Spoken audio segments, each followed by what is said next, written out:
So Toby, you're the man that creates these amazing spaces, inspiring environments.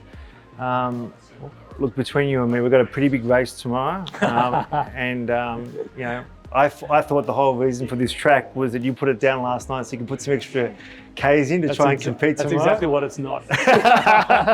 But in all seriousness, this is a pretty unique thing. Can you talk us about why you've developed this track and how you've used Flow to create an amazing office space? Yeah, so it started actually at Hawthorn, Creative Cubes Hawthorn.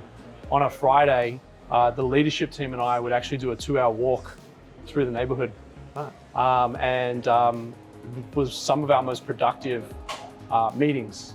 And so when you get 4,000 square meters and you start to notice that people like to pace when they're on the phone sometimes, at least that was somewhat of a trend at Creative Cubes.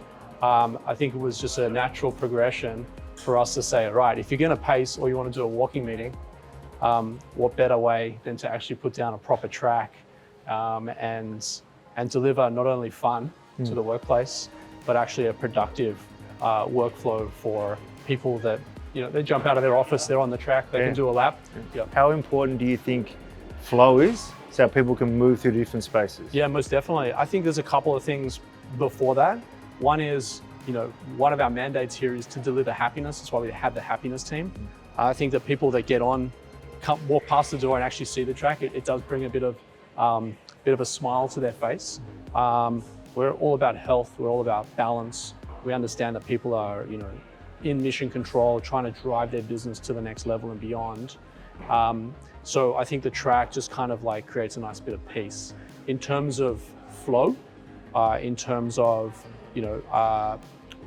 why and how, I think it's just something that just really works. Yeah. I'm not sure if I actually answered your question. That's all right. So one of the things we've been talking about is how Flow in the real world could apply to websites and how there's a lot of illogical things that happen on websites that don't think.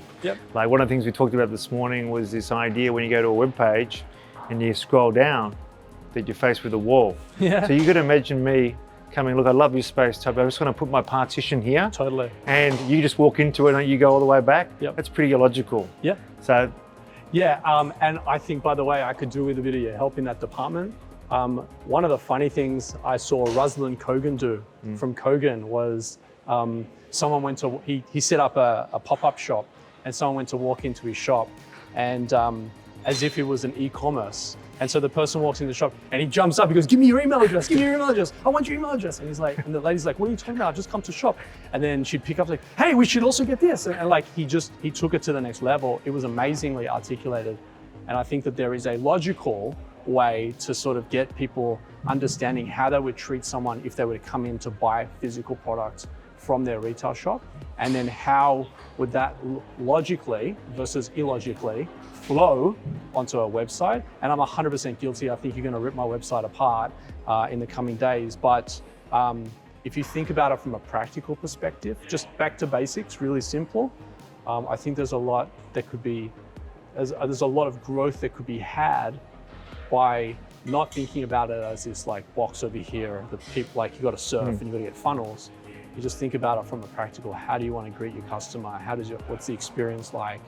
And I guess the track for us is not about flow, but it's about that experience that we want to give our members. Love that example with Kogan, and I think maybe with digital being pretty much part of our lives the last 12 months and now even bigger in 2021, a reset to sort of think about, hang on, it's here to stay. Maybe we need to think customer first. Thanks for sharing. Mate, thank you for having me. That was good. Cheers. Good man. Cheers.